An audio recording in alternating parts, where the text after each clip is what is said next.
also, drug dealers Hey, will let Xavier introduce to know. you as They're salespeople talking new about drugs. dinosaur If they're starting fossils. off selling weed, I guess that's a gateway for them to sell Here, you I'll some let cocaine or some Molly or some fentanyl. Hollywood Carpet So know it may not just be a mental of thing where waffle I'm gonna fossil. graduate to a different drug, but my drug dealer is offering me a new product.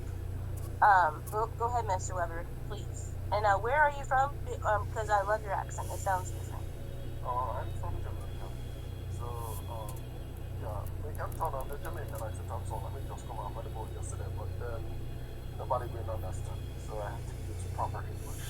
So, um, when it comes to marijuana use, it has to be approached from, there are many different angles to approach it from. There's the philosophical standpoint, there's the scientific standpoint, there is the medical standpoint, there is the political standpoint as well.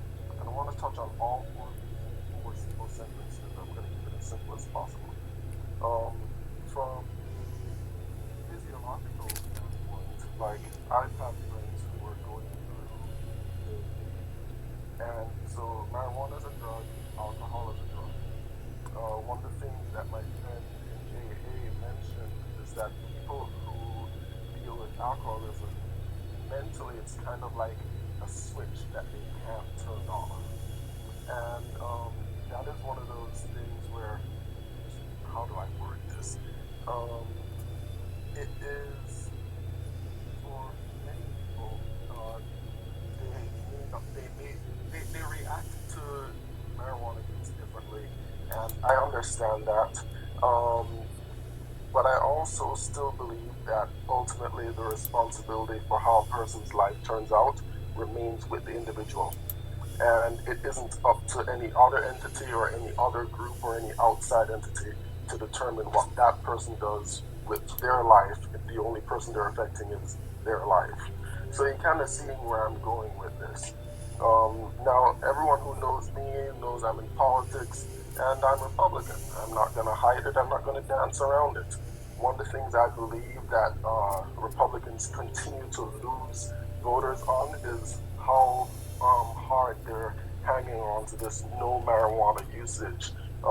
And they're losing voters left and right because even though they purport to be the party of individual choices and individual responsibility, they continue to try to clamp down on people's ability to take agency over their own life with what they want to do with their own life. And that is one of the things where at times I can see that Republicans or conservatives can be very hypocritical in their own approaches to things like marijuana.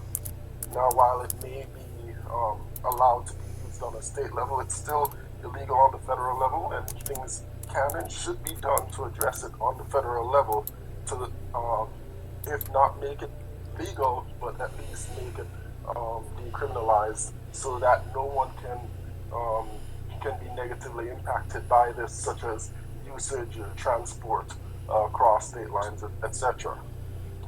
I do recognize the point that there are entities sometimes out of our control that are lacing marijuana with other drugs, which can make it dangerous because some people can be using marijuana not knowing that it's laced with something and it can lead to adverse effects. I totally understand that. Thing I mentioned in another chat earlier this evening was that a failure on the federal level to address key federal issues has a negative rippling effect on state level issues when it comes to quality of life. So we have a lot of people who they'll run for state level seats and they will complain about homelessness, they'll complain about overcrowded schools. And while those are local and state level issues that continue to get worse and worse, irrespective of how much money you throw at it, irrespective of what policies you throw at the issue, one thing that every lawmaker needs to recognize is that if we don't do a great job on the federal level, nothing else matters. If you don't do a good job at border security, then you are just allowing more drugs to cross our border and become accessible to the homeless people, the 60,000, 70,000 homeless people in LA, for them to continue to self destruct. So, if you want to solve the homeless problem, and you want to solve the overcrowding problem, and you want to solve the drug problem, you have to first solve the border problem. And right now, we have people who are not just weak on border policy, we have people who are actively enabling and facilitating our border being invaded, not just by people, but by drug smugglers who are recognizing now that, hey, it is a free-for-all here in America. So if you want to have it both ways, it can be done. If you want to have your marijuana, there's a way to do it. We have to shore up our southern border to ensure that we're cutting down on bringing possibly laced drugs, possibly laced marijuana across our border. That's one of the ways to shore it up. So that's where I am right now. Anyone want to jump in? One question. So from a constitutional standpoint, and then where it comes from in the first place, because you're giving us, the political answer, and I appreciate that because we need that side of it. It wasn't illegal initially, and it became political. They made it political. They made videos and commercials to scare people from it, and then they decided, okay, now we're going to legalize it, and they regulate the crap out of it. But aren't Republicans, conservatives supposed to be about deregulation and not having all these regulations? So I get that, but it's been here. Marijuana's been here for a long time, and then the government decided to step in. I'm a constitutionalist, so I'm not really a Republican. So for me, I lost that because for me, I'm just like the government's too involved, and they pick and decide what we can and can't have. They're not God, and we have God-given rights, and these resources are ours. I totally agree with you. Okay. So when you had the discussion with your political people who are running for office and whatnot, did you bring that up? So there are people who are running for office that I've had conversations with on other issues, but the issue around marijuana usage has only been brought up by one, possibly two people in my close circle.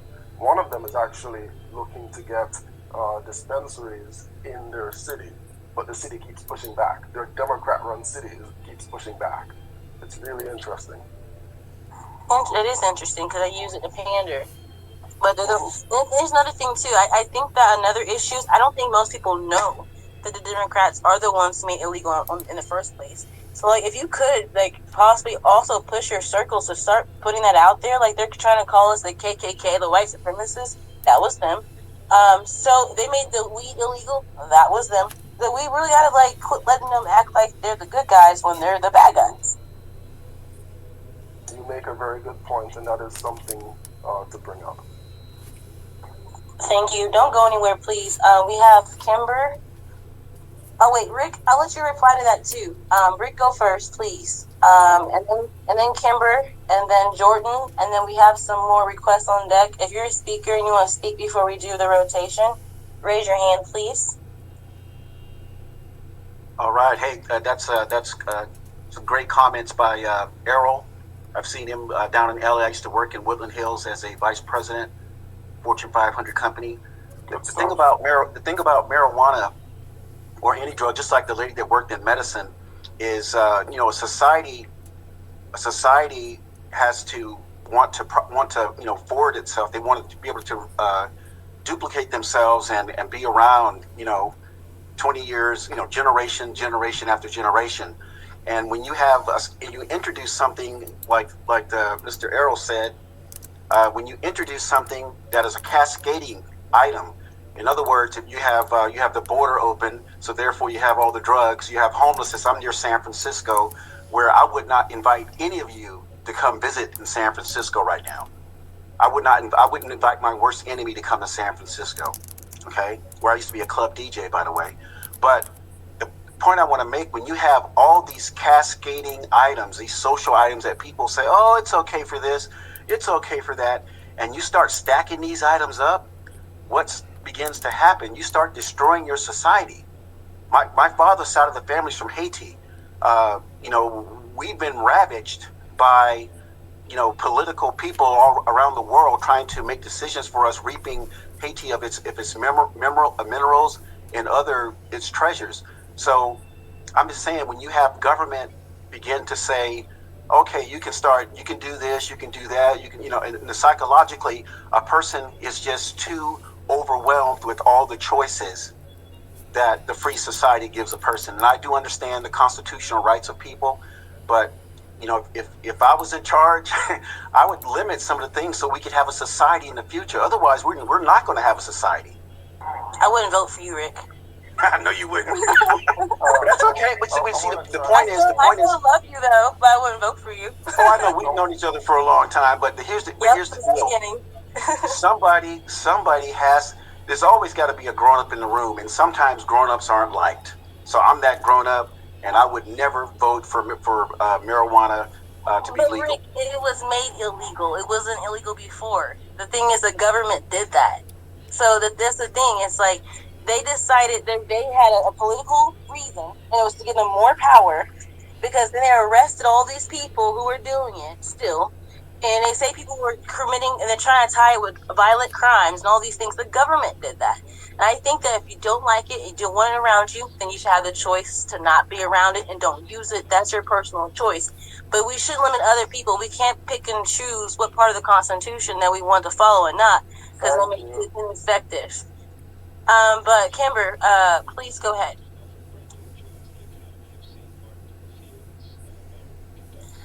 Kimber, where are you? Working on it. Hey, sorry, I was working on it. So I've had an interesting journey. I worked my way through college as a police officer. I spent a year after college working as undercover narcotics, and decided after a year that was definitely not a job that any normal person would want to do. So I went on with my career. And then in the last 2 years, I went from just general sales to I worked a bit in the cannabis industry, specifically CBD. And there was a contrast between what CBD and THC could do for you. And so there are lists out there, specifically clinical trials on what each molecule does for you.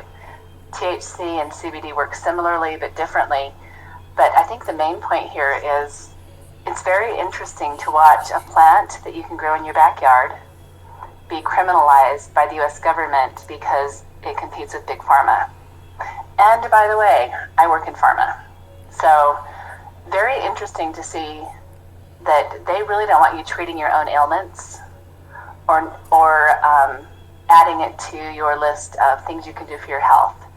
I know that Rick had a problem with his mother who graduated to heroin. I had a mother who killed herself with alcohol. And so in some ways, I think that if you've got an addictive personality, you've got an addictive personality, and you will find a way to kill yourself with whichever gateway drug there is. My mother's never changed from alcohol, but I know a lot of people who use therapeutic marijuana, THC, to do things like treat their anxiety, treat their depression, treat their pain, treat their sleep disorders. And so I think that you've got to have a bit of a nuanced conversation about how does this molecule, and that's what it really is, how does this molecule interact in your body? And isn't it interesting that the FDA and the US government has blocked clinical studies of what this could do? Because, gosh, how are you going to control a molecule that you can grow in your own backyard? And so that's the comment and the way that I'd like to have some people think about it. This is really all about control and money. So, hey, Kimber, I have a 1 second. I have a question, Kimber.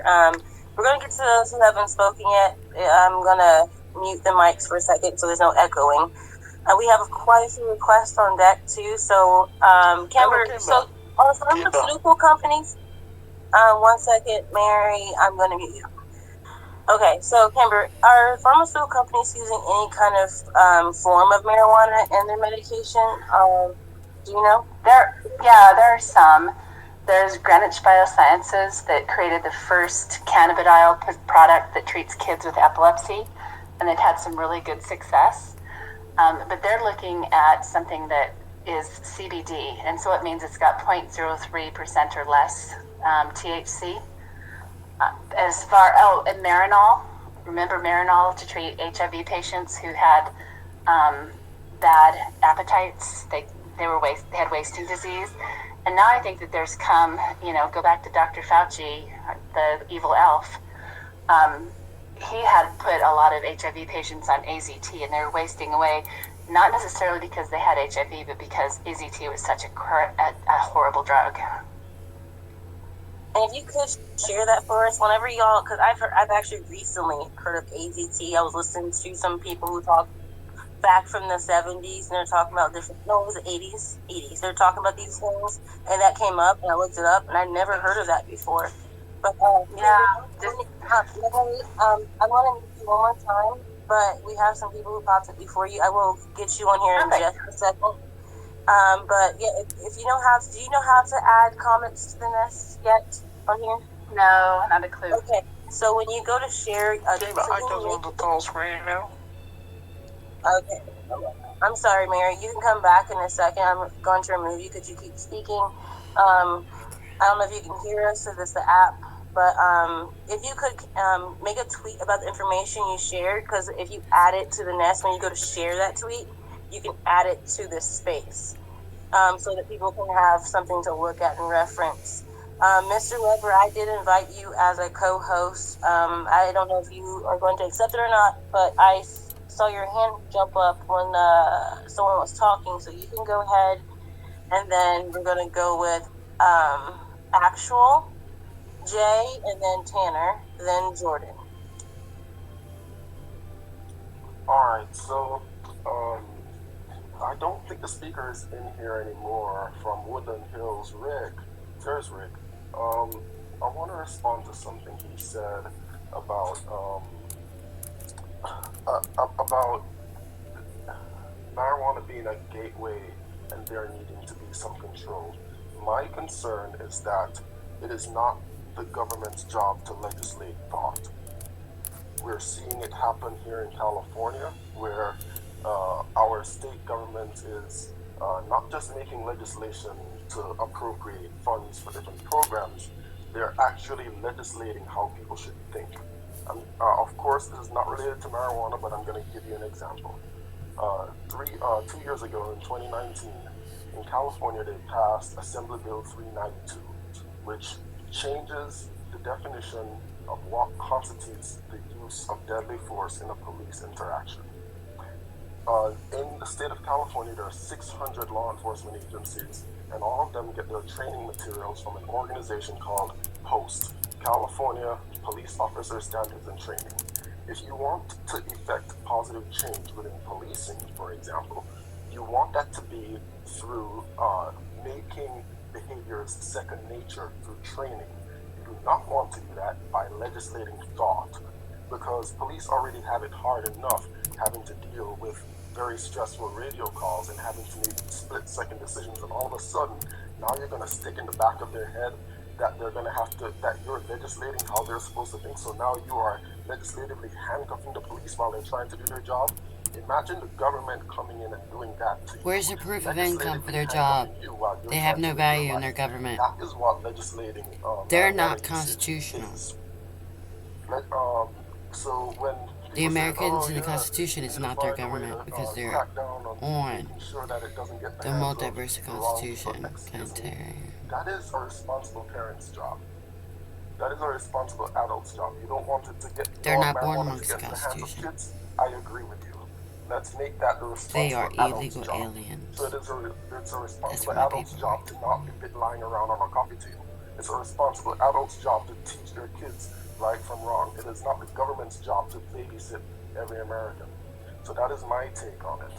What are your thoughts on it, folks? Yeah, definitely. Let's go ahead and get the people who haven't spoken yet to go ahead, because the request list is growing.